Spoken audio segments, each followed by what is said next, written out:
ॐ ज्ञानतिमिरान्धस्य ज्ञानञ्जनशलाकया चक्षुरुन्मिलितं येन तस्मै श्रीगुरवे नमः। नमां विष्णुपादाय कृष्णप्रेष्ठाय भूतले श्रीमते भक्तिवेदान्तस्वामिन्निति नामिने। नमस्ते सारस्वती देवे गौरवाणी प्रचारिणे निर्विशेष शून्यवादी पाश्चात्यदेशतारिणे। नमो महावदन्याय कृष्णप्रेमप्रदायते कृष्णाय कृष्णचैतन्यनाम्ने गौरतुसे नमः। जय श्री कृष्ण चैतन्य प्रभु नित्यानंद श्री अद्वैत गदाधर श्रीवासादि गौर भक्तवृंद। हरे कृष्णा कृष्णा कृष्णा हरे हरे, हरे राम राम राम हरे हरे। हरे कृष्णा। तो आप सभी भक्तों का हार्दिक स्वागत है आज के प्रातःकालीन श्रीमद् भागवतम के चर्चा में। तो हम लोग आज चर्चा कर रहे हैं Shrimad Bhagavatam first canto fifth chapter and श्लोक संख्या 26। इस श्लोक पे पिछले कुछ दिनों से चर्चा कर रहे हैं, तो आज आखिरी चर्चा होगा। 5-10 मिनट ही चर्चा करेंगे इसके ऊपर, उसके पश्चात प्रश्न उत्तर लिया जाएगा। तो जिन भी भक्तों के प्रश्न हैं तो आप लोग प्रश्न तैयार करके रख सकते हैं। 5-10 मिनट के बाद हम लोग इस पर क्वेश्चन आंसर लेंगे। तो इस श्लोक में नारद मुनि वर्णन कर रहे हैं, तत्र अनुवहम कर कृष्ण कथा प्रगायताम अनुग्रहेण शृण्वं मनोहरा ता श्रद्धया मे अनुपदम विशृण्वता प्रियश्रवस्य अंगममा भवत रुचि। तत्र अनुअहम, इस प्रकार से जो भक्ति वेदांत है उनका संग प्राप्त करके उनकी कृपा से कृष्ण कथा को निरंतर सुनने से श्रद्धा जो है क्रमशः रुचि तक विकसित हो गई नारद मुनि के हृदय में। हाँ। O Vyasadeva, in that association and by the mercy of those great great Vedantist, in that association, शुद्ध भक्तों के संग में, and by the mercy of those great Vedantist, उनकी कृपा से, I could hear them describe the attractive activities of Lord Krishna, Krishna की आकर्षक मनोहर लीलाओं को, कथाओं को सुन सका मैं। एंड दस लिसनिंग अटेंटिवली, इस प्रकार से बहुत ही ध्यान पूर्वक सुनने से, my taste for hearing of the personality of God had increased at every step, हर हर पद में, हर क्षण में मेरा भगवान के प्रति जो रुचि है सुनने के लिए वो बढ़ता चला गया। से रुचि की स्टेज को कैसे प्राप्त किया, इसमें ये नारद मुनि वर्णन कर रहे हैं।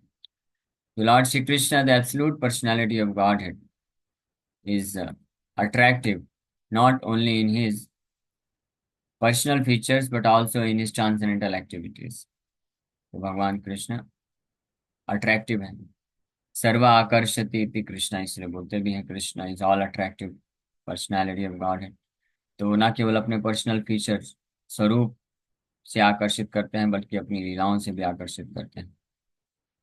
It is so because the absolute is absolute by his name, fame, form, pastimes, entourage, paraphernalia, etc. The Lord descends to this material world out of his causeless mercy and displays his various transcendental pastimes as a human being, so that human beings attracted towards him become able to go back to Godhead. भगवान के इस भौतिक संसार में अवतरित होने का उद्देश्य भी यही है, ताकि वो इस प्रकार की दिव्य लीलाएं करें, ताकि हम सब लोग मनुष्य समाज उनके प्रति आकर्षित होकर के और भगवान के धाम जा सके। भक्ति योग विधानार्थम, ये कारण कुंती महारानी बताती हैं कि बहुत सारे कारण बताए गए हैं भक्ति योग विधानार्थम। भक्ति योग विधानार्थम कहाँ गया, 1820, 1820 SB 1.8.20। तो कुंती महारानी इस विषय पे चर्चा करती हैं कि भगवान क्यों अवतरित होते हैं, अलग अलग कारण बताते हैं। तथा परमहंसानां मुनीनां मलात्मनां भक्ति योग विधानार्थं कथं पश्येम हि स्त्रिया। You yourself descend to propagate the transcendental science of devotional service unto the hearts of the advanced transcendentalists. and mental speculators who are purified by being able to discriminate between matter and spirit. How then can we women know you perfectly? या आप खुद अवतरित होते हैं ये दिव्य भक्ति योग को प्रचार प्रसार करने के लिए। और वो भक्ति योग को कैसे करते हैं प्रचार प्रसार? अपने दिव्य लीलाओं को कथाओं के माध्यम से। ये भगवान का पर्पस है। असुर संहार करना ये एक सेकेंडरी कारण है, लेकिन मुख्य कारण जो है भगवान के अवतरित होने का वो ये है भक्ति योग विधान अर्थ। Men are naturally apt to hear histories and narrations of various personalities performing mundane activities. Uh, without knowing that by such association one simply wastes valuable time and also becomes addicted to the three qualities of mundane nature. इस संसार में जो मनुष्य हैं वो स्वाभाविक रूप से इस भौतिक संसार के जो भौतिक लोग हैं उनके भौतिक कार्यकलापों को सुनने और श्रवण करने और बोलने के लिए आकर्षित रहते हैं। लेकिन उनको मालूम नहीं कि इस प्रकार से जब हम भौतिक लोगों के बारे में भौतिक कार्यकलापों की चर्चाएं करेंगे और सुनेंगे तो उससे हम वास्तव में अपने मनुष्य जीवन को व्यर्थ गंवा रहे हैं। और साथ ही साथ में हम तीन जो गुण हैं भौतिक जगत के उसमें और फंसते चले जाएंगे। इसलिए ये बहुत जरूरी है, मनुष्य के लिए ही संभव है, जानवर वो नहीं कर सकते हैं। मनुष्य को ये शक्ति दी गई है, डिस्क्रिमिनेशन पावर, हाँ, विश्लेषण करने की शक्ति, विवेकशीलता, ताकि इसको इस्तेमाल करके मनुष्य अपने ये जो नेचुरल टेंडेंसी है जो अभी बद्धावस्था में स्वाभाविक जो प्रवृत्ति है कि भौतिक इंद्र तृप्ति के विषय वस्तुओं को श्रवण कीर्तन करने की, इसको जो है विराम कर सकें, इसको नियंत्रित कर सकें। और instead of wasting time one can get spiritual success by turning his attention to the transcendental passions of the Lord. इस प्रकार से भौतिक चीजों के बारे में सुनना, देखना और चर्चा करने में समय व्यर्थ गंवाने के बजाय जो मनुष्य हैं वो अपना समय का इस्तेमाल कर सकते हैं आध्यात्मिक सफलता को प्राप्त करने के लिए। और ये करने के लिए वो भगवान की कथा, भगवान के दिव्य लीलाओं के बारे में श्रवण करना और कीर्तन करना, कथा करने से प्राप्त कर सकते हैं। और इसी इसी अपॉर्चुनिटी को, इसी सुअवसर को प्रदान करने के लिए भगवान बारंबार प्रकट होते हैं। By hearing the narration of the pastimes of the Lord, one contacts directly the personality of God. And as explained before, by hearing about the personality of Godhead from within, all accumulated sins of the mundane creature are cleared. भगवान के बारे में सुनने मात्र से व्यक्ति भगवान के डायरेक्टली कांटेक्ट में आ जाता है। और इस प्रकार से भगवान के बारे में जब वो श्रवण करता जाता है तो हृदय में जितने भी अभद्र हैं वो नष्ट हो जाते हैं। इसलिए जो व्यक्ति इंटरेस्टेड हैं अपने हृदय से अनर्थों को, अभद्रों को नष्ट करने के लिए, तो उनको नियमित रूप से भगवान के बारे में कथा सुनते रहना चाहिए। और साथ ही साथ में भौतिक चर्चाओं को, भौतिक जो कथाएं हैं उनको नहीं सुनना चाहिए, उनको विराम दे देना चाहिए। Thus, being cleared of all sins, the hearer gradually becomes liberated from mundane association and becomes attracted to the features of the Lord. इस प्रकार से श्रवण करते करते जो भक्त है, श्रोता है, वो सभी प्रकार के पाप से मुक्त हो जाते हैं। और जैसे ही पाप से मुक्त हो जाते हैं तो स्वाभाविक रूप से भगवान के दिव्य स्वरूप के प्रति आकर्षण आ जाता है। नारद मुनि has just explained this by his personal experience. अपने खुद के अनुभव से नारद मुनि यहाँ पे बता रहे हैं। The whole idea is that simply by hearing about the Lord's pastimes, one can become one of the associates of the Lord. ये कितनी अद्भुत बात है।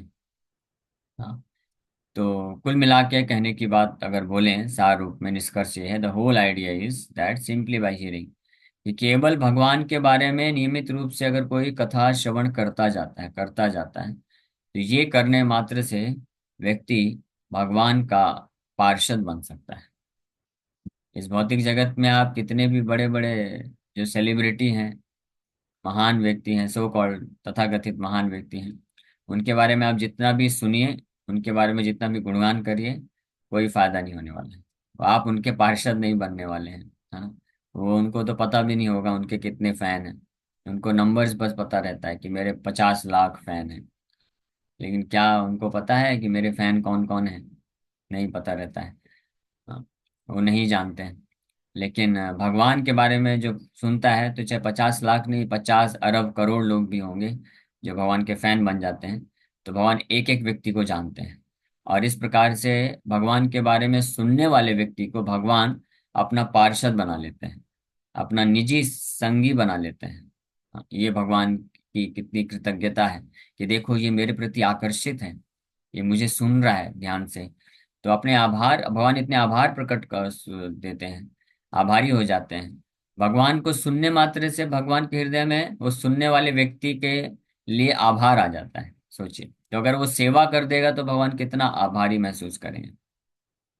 और इस प्रकार से जब कोई आकर्षित हो जाता है कृष्ण के प्रति, तो कृष्ण सोचते हैं कि ये मेरे मेरे से आकर्षित है, how can I reject him, मैं इसको कैसे त्याग सकता हूँ, और मैं इसको अपना पार्षद बनाऊंगा। ऐसा भगवान डिटरमाइंड हो जाते हैं।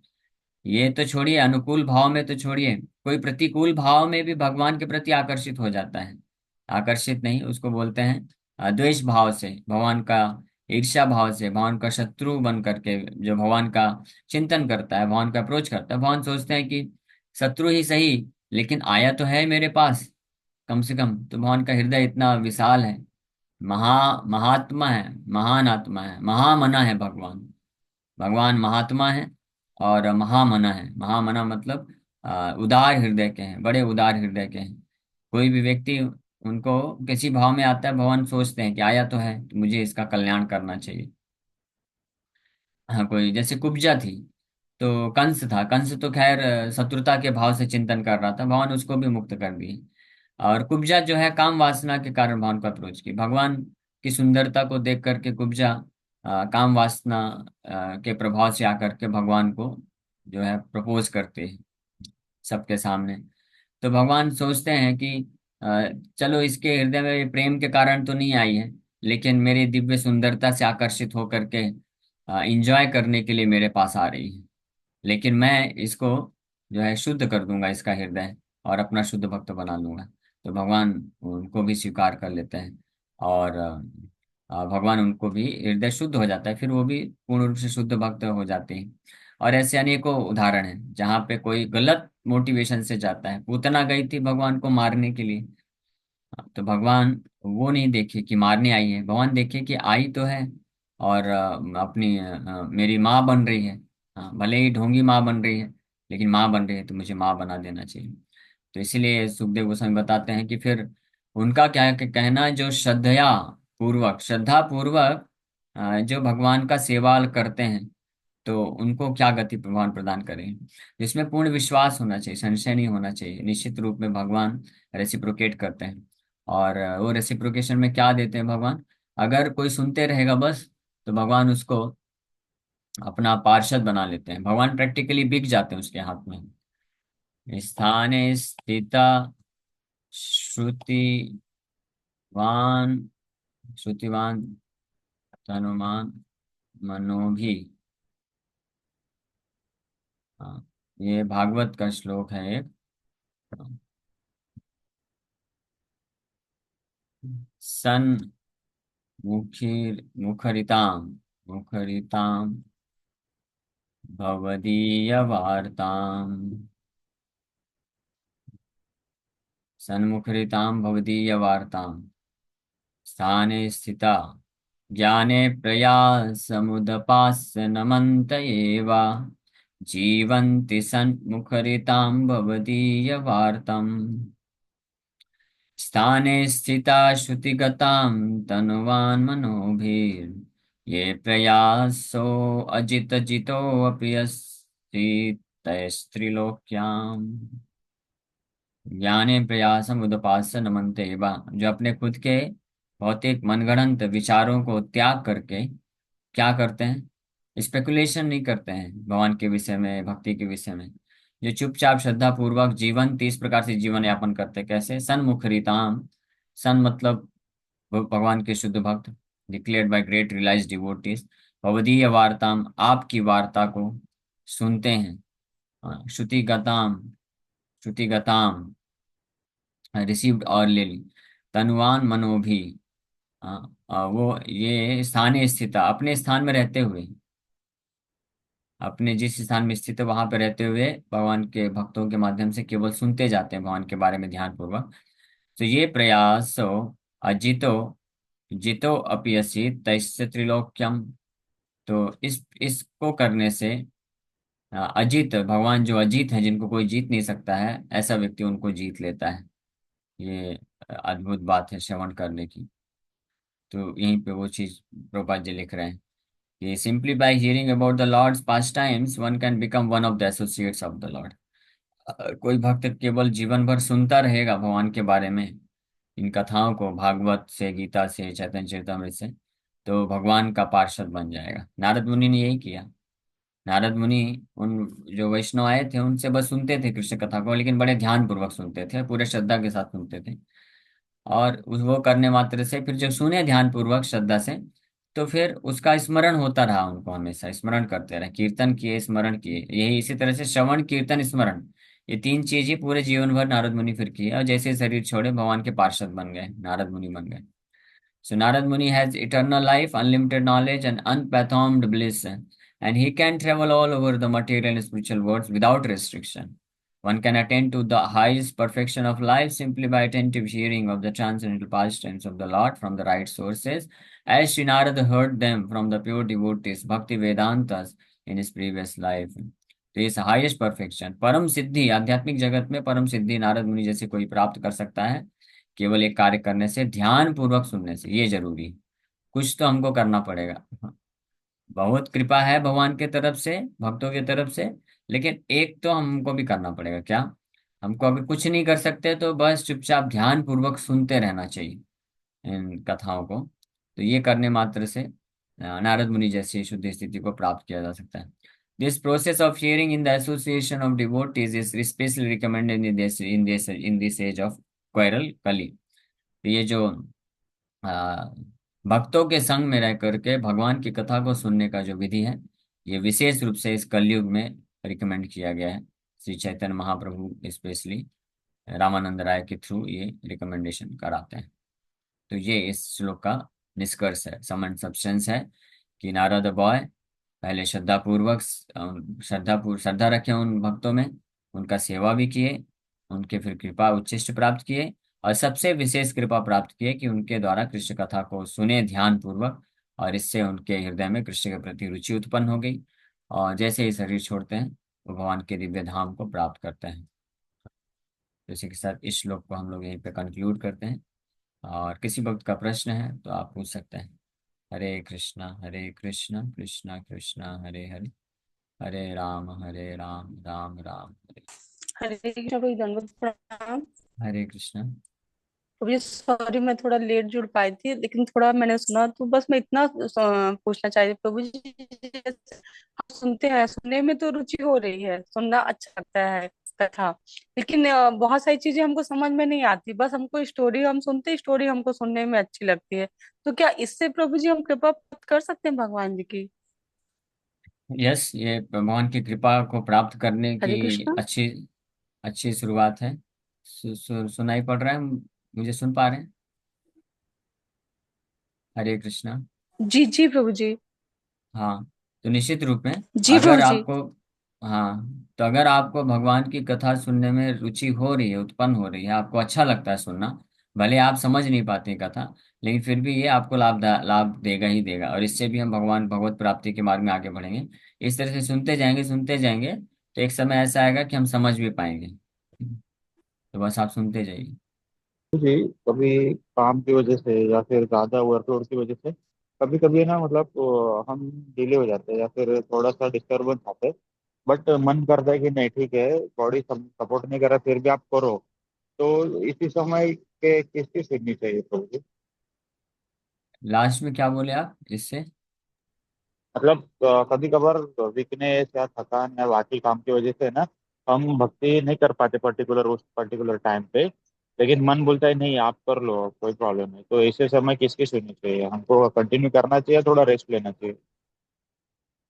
कंटिन्यू करना चाहिए, स्पेशली जो हमारा बेसिक है, मिनिमम जो है साधना, उसको क्या करना ही चाहिए।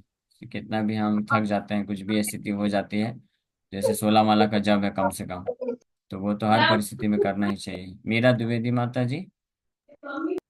हरे मेरा कृष्ण। तो जितना बेसिक जो मिनिमम है वो हम हर परिस्थिति में हमको करना ही चाहिए।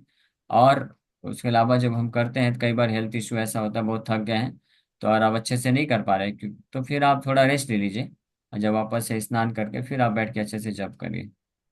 ठीक है, तो वो यस किया जा प्रभु, हरे यस सकता है। प्रभु। कृष्ण प्रभु जी। हरे प्रभु जी, कृष्ण। जैसे कोई बच्चा पैदा हो जाता है तो उस समय सोबर हो जाती है, तो उसमें पूजा वूजा नहीं करना चाहिए?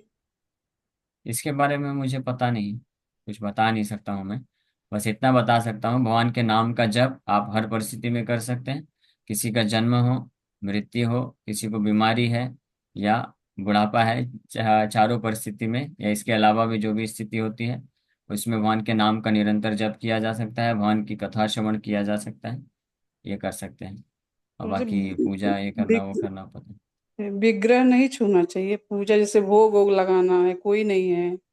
वैसे हाँ कन्याओं से तो करा सकते हैं, तो कन्या अगर घर में नहीं है तो क्या करें तो प्रभु अगर जी? अगर कोई उपलब्ध है, कोई भक्त, कोई अन्य लोग हैं जो भगवान के विग्रहों की सेवा कर सकते हैं, उनको भोग लगा सकते हैं, तो उनसे कराना चाहिए। लेकिन अगर कोई भी नहीं है करने के लिए तो भगवान के विग्रहों को हम छोड़ नहीं सकते हैं, उनका हमको भी पूजा करना ही चाहिए। हाँ, क्योंकि वैष्णव विचारधारा में जो वैष्णव होते हैं वो भगवान अपने आप को भगवान का सेवक मानते हैं। और सेवक के भाव से हम भगवान को जो है सुविधा देने के लिए, भगवान का सेवा करने के लिए हम अपने बारे में विचार नहीं करते ज्यादा, है ना। लेकिन अशुद्धि की अवस्था में हम अल्टरनेटिव ढूंढते हैं कि कोई अन्य व्यक्ति कर सके। लेकिन अगर कोई उपलब्ध नहीं है तो फिर अच्छे से स्नान करके हमको करना चाहिए, भगवान के विग्रहों का भी सेवा करना चाहिए और भगवान को भोग भी लगाना चाहिए। हम भगवान को बिना खिलाए भोग लगाए नहीं रख सकते हैं। इसलिए विग्रह रखते हैं जो भक्त लोग, तो उनको सावधानी से ये सब कुछ मेक श्योर करना चाहिए कि कभी ऐसी परिस्थिति उत्पन्न होती है तो कोई अन्य व्यक्ति उपलब्ध होने चाहिए जो विग्रहों का सेवा कर सके। जी प्रभु जी, प्रभु जी, अगर कोई नहीं है, जैसे घर में कन्या हाँ तो होती तो बताया, कन्या कर सकती है, तो मैं तो बताया कि कन्या अगर नहीं कोई है। भी नहीं, हाँ तो अगर कोई नहीं है तो आप ही अच्छे से स्नान करके साफ सुथरे कपड़े पहन के आप करिए। भगवान को भोग लगाना अनिवार्य है। भगवान को भोग लगाए फिर नहीं तो खाएंगे कैसे, फिर पाप खाएंगे। इसलिए वो नहीं किया जा सकता है, इसलिए भगवान को भोग लगाना चाहिए। ठीक। जी प्रभु जी, हरे कृष्ण। ओके। यस, आराधना रूपणी देवी माता जी। हरे कृष्ण प्रभु जी, धन्यवाद। प्रभु जी, जैसे अपन 16 माला भी करते हैं, ग्रंथों का अध्ययन भी करते हैं, लेकिन कभी कभी मन डिस्टर्ब होने के कारण फिर दिमाग नहीं लगता। और प्रभु जी, जैसे फिर दिमाग नहीं तो लगता तो कुछ नहीं। माला का जप हमको दिमाग से नहीं करना है। माला का हाँ जप मुंह से करना है और कान से सुनना है, बाकी सबको साइड में रखना है। जी प्रभु जी, मेरा कुछ ठीक है। अगर पूछे आपका और क्या क्वेश्चन है इसमें। ठीक है प्रभु जी। ठीक है ना, माला जप करने में बस तीन ही चीज इन्वॉल्व है: जिह्वा, कर्ण और आत्मा। जिह्वा से नाम लेना है, कान से सुनना है, और आत्मा मतलब आपको ये भाव रखना है कि हम कृष्ण के दास हैं, कृष्ण के सर्वेंट हैं। मेरा ये धर्म है, कर्तव्य है, भगवान को स्मरण करना, भगवान का आश्रय लेना। अब चाहे मन डिस्टर्ब रहे या अच्छा रहे, दिमाग खराब रहे या अच्छा रहे, उससे क्या तो फर्क प्रभु जी, पड़ता है। मन और दिमाग तो ये सब तीसरे व्यक्ति हैं। हम तो मन, प्रभु आप जी, तो मन नहीं है ना। जी प्रभु जी। तो प्रभु जी, जैसे इसमें बार बार मन चला जा रहा वहां पे, तो ये ऐसा अपराध तो नहीं है जैसे? नहीं नहीं, अपराध नहीं है। अपराध तब होगा जब आप मन के साथ आप भी चले जा रहे हैं। आप मन के साथ मत जाइए, मन को भटकने दीजिए और आप हरिनाम में रहिए। तो बारंबार हमको प्रयास करना है कि हम हरिनाम का आश्रय लेंगे, हरिनाम का आश्रय लेंगे। मन हमको बार बार खींच के लेके जाएगा, लेकिन बार बार आना। जैसे छोटा बच्चा होता है ना, वो जो खेलने से बहुत आसक्त होता है, तो उसको उसकी माँ होती है बार बार पकड़ के लाती, चल चल, जल्दी चल, खाने का है, तेरे को नहलाने का है, सुबह से खेल रहा है, रात अभी 11 बज गया, बता, कुछ खाया भी नहीं है, चल नहला धुला के तेरे को खिलाना है। तो वो कैसे हाथ छुड़ा छुड़ा के भागता है बार बार, माँ का हाथ छुड़ा छुड़ा के फिर से भागेगा खेलने के लिए। हाँ, तो उसी प्रकार से हमको भी ये माया जो है, वहां पे माँ खींच रही थी बच्चे को और हमको माया खींचती है। तो माया बार बार खींचेगी, चल चल, थोड़ा सा भोग कर ले, थोड़ा सा ये कर ले, थोड़ा सा वो कर ले। नहीं नहीं जाऊंगा, मुझे कृष्ण का नाम जप करना है, बारंबार भाग के आइए कृष्ण के पास, यानी कृष्ण के नाम का जप करने के लिए। ठीक है, तो वो अपराध नहीं होगा, वो तो आपका बेस्ट प्रयास हुआ। इनफैक्ट भगवान कृष्ण गीता में स्पष्ट बोलते हैं, यतो यतो निश्चलति मनः चंचलम स्थिरम ततो ततो नियमेतद् वशेम नयेत्। कि जब जब अर्जुन ये असंशय महाबाहो मनोदुग्रीन चलम, कि इसमें कोई संशय नहीं है अर्जुन कि मन जो है दुर्निग्रहम चलम, ये बहुत अस्थिर है, बार बार भागेगा। इसके बाद में इस बात को मैं स्वीकार करता हूँ। ठीक है, लेकिन तुमको क्या करना है ये तुम जानो। मन का तो स्वभाव है भागना, तो वो भागेगा ही। तुम्हारा क्या कार्य है, तुम इसको अच्छे से जान लो। तुम्हारा कार्य होना चाहिए अर्जुन कि जब जब मन भागे तब तब उसको पकड़ के लाओ, फिर भागे पकड़ के लाओ, फिर भागे पकड़ के लाओ, बस। हम अपना कार्य करेंगे, मन को अपना कार्य करने दीजिए। हम अपना कार्य अगर करेंगे श्रद्धा पूर्वक, बारंबार हम नाम का जप करने का प्रयास करेंगे, भगवान का आश्रय लेंगे, तो निश्चित रूप से हम कृपा को प्राप्त करेंगे, इसमें कोई संशय नहीं। तो प्रभु जी, इसी में एक क्वेश्चन और है प्रभु जी, जैसे नाम करते समय और किसी वैष्णव के साथ मतलब आपस में सेवा करते समय कुछ अन्य मतलब अनबन हो, मतलब ऐसे कुछ मन में बात आ जाए तो उसके बारे में गलत सोचे, मतलब गलत विचार आ जाता है तो उसको भी गलत अपराध मतलब मानते हैं। मन में जो विचार आते हैं तो उसका अपराध नहीं लगता है, लेकिन अगर मन में गलत विचार आएंगे और आते रहेंगे तो वो निश्चित रूप में कालांतर में जब हम उस वैष्णव के संपर्क में आएंगे या उनके साथ मिलकर कुछ सेवा करेंगे, तो फिर वो मन के विचार वाणी में आ जाएंगे। और कई बार अगर बहुत ज्यादा तीव्रता में है मन में ऐसे दोष, तो वो फिर वाणी में आकर के फिर फिजिकली भी हो सकता है। हाँ, मारपीट भी हो जाता है कई बार। तो इसलिए मन के अपराध क्षमा किए गए हैं, लेकिन मन के अपराध को अगर हम हटाएंगे नहीं, तो वो फिर वाणी क्या बोलते हैं अपराध में, दोष निंदा करने में, ये सब में प्रकट हो सकता है। तो इसलिए मन के अपराध को भी नष्ट करना जरूरी है। और उसका सोल्यूशन यही है कि मन का तो स्वभाव है इधर उधर भटकेगा, लेकिन आप जो है, आपके पास स्वतंत्रता है आप मन का ना सुनने की। मन के पास स्वतंत्रता है, अपने स्वभाव के कारण वो कुछ कुछ सोचेगा, करेगा, बोलेगा। लेकिन आप स्वतंत्र हैं क्योंकि आप मन नहीं है, आप आत्मा है। तो आपकी स्वतंत्रता है मन के बातों को स्वीकार ना करने की, और केवल कृष्ण का आश्रय लेने की। तो ये हमको करना है, और उतना ही तीव्रता से जब भी मन इस प्रकार से अपराध युक्त विचार दे या भटकाए, तो हमको उतनी ही तीव्रता से कृष्ण का आश्रय लेना चाहिए, कृष्ण के नाम को पुकारना चाहिए। तो कृष्ण की कृपा से ये मन जो है नियंत्रित हो जाएगा, शुद्ध हो जाएगा। ठीक है, तो मन के शुद्धिकरण पे निर्भर करता है। मन जब शुद्ध होगा तभी वास्तव में हम पूर्ण रूप से शुद्धता को एक्सपीरियंस कर सकते हैं और विचलित नहीं होगा मन। तब तक हमको कृष्ण के नाम का आश्रय लेते रहना है। ये ग्रेजुअल प्रोसेस है, यानी धैर्य रख के इसमें हमको आगे चलना पड़ेगा और साधना भक्ति को करते रहना पड़ेगा, धीरे धीरे ये हो पाएगा। ठीक है, thank you. Hare Krishna. Yes Mukesh Prabhu ji. Hare Krishna Prabhu ji. Hare Krishna. Prabhu ji, मतलब आप बता रहे हो ये श्लोक का भी आपने मतलब हम 3 सेशन से तीन सेशन के बाद कंक्लूड हुआ। और भागवत और भागवत गीता के हर पन्ने पे लिखा है मतलब कृष्ण का स्मरण भक्ति। फिर भी हम क्यों बार बार मतलब हमें डाउट होता है भगवान के ऊपर। कभी ऐसी परिस्थितियां आती है, कभी ऐसे संजोग आ जाते हैं कि जो हमने कहीं महीनों से कहीं मतलब सालों से जो भक्ति की रहती है वो डाउटफुल पोजीशन में आ जाती है। तो ऐसा क्यों होता है बार बार? इसका कारण है कोमल श्रद्धा, बताया गया है। कोमल श्रद्धा, श्रद्धा तो है, यानी आप जब सुनते हैं और भक्ति करते हैं तो श्रद्धा उस वक्त रहती है, लेकिन ये भी कोमल है। इसलिए चैतन्य महाप्रभु इसको भक्ति लता से कंपेयर किए हैं। बीज है भक्ति लता, बीज, फिर वो भक्तों के संग में धीरे धीरे वो श्रद्धा रूपी जो भक्ति लता बीज है वो बढ़ता है। तो लता है मतलब उसको पूरा प्रोटेक्शन देना पड़ेगा। प्रोटेक्शन नहीं देंगे तो कोई भी जानवर आ करके उसको खा सकता है। उसी प्रकार से हमको अगर भगवान के भक्ति में पूर्ण रूप से श्रद्धा को बनाए रखना है, तो हमको नियमित रूप से भक्तों के संग में रहना पड़ेगा। और अन्यथा इस संसार की घटनाएं, इस संसार के लोग, संसार में रहने के कारण जो वासनाएं उत्पन्न होती हैं, उसके कारण वो श्रद्धा रूपी जो भक्ति लता बीज है, तो इन वासनाओं, घटनाओं और अन्य जो भौतिकवादी लोग हैं जो भक्त नहीं है, वो जानवर की तरह होते हैं जो आकर के इस भक्ति लता को खा सकते हैं। तो इसलिए चैतन्य महाप्रभु रिकमेंड करते हैं कि इस छोटे से पौधे को जो है फेंसिंग करना चाहिए। फेंसिंग मतलब एसोसिएशन, बाड़ा लगाना चाहिए। वो भक्तों का संग जो है वो बाड़े का कार्य करता है, हमको प्रोटेक्शन। और भक्तों का संग मतलब नियमित रूप से सुनते रहना चाहिए। तो इससे हमको जो चांसेस होते भी हैं कि ऐसे पशु आकर के खा के अटैक करेंगे जो हमारी श्रद्धा को नष्ट कर सकते हैं, तो वापस से वो उससे हमको प्रोटेक्शन मिल जाएगा। और फिर धीरे धीरे जैसे जैसे ये श्रद्धा मैच्योर होती है, उसको दृढ़ श्रद्धा बोलते हैं, यानी निष्ठा की स्टेज में स्पेशली। तो निष्ठा के स्टेज में पहुंच करके फिर ऐसे भक्त का श्रद्धा कोई नष्ट नहीं कर सकता है। वो पूरी तरह से दृढ़ निश्चयी हो जाता है, क्योंकि निष्ठा के स्टेज से स्टार्ट होकर के इसके ऑनवर्ड जो प्रगति होती है, उसमें वो भगवत साक्षात्कार को प्राप्त करना प्रारंभ कर लेता है। यानी भगवान उसके जीवन में जो है आदान प्रदान कर रहे हैं। सबसे पहला उसको जो साक्षात्कार होता है कि भगवान है, इसका पूर्ण विश्वास उसको हो जाता है। कोई कुछ भी कहे, संसार में कोई भी घटना होता रहे, लेकिन उसको विश्वास रहता है कि हाँ भगवान है, और भगवान हर समय है, और मैं भगवान का अगर आश्रय लूंगा तो भगवान निश्चित रूप में मुझे सुरक्षा प्रदान करेंगे।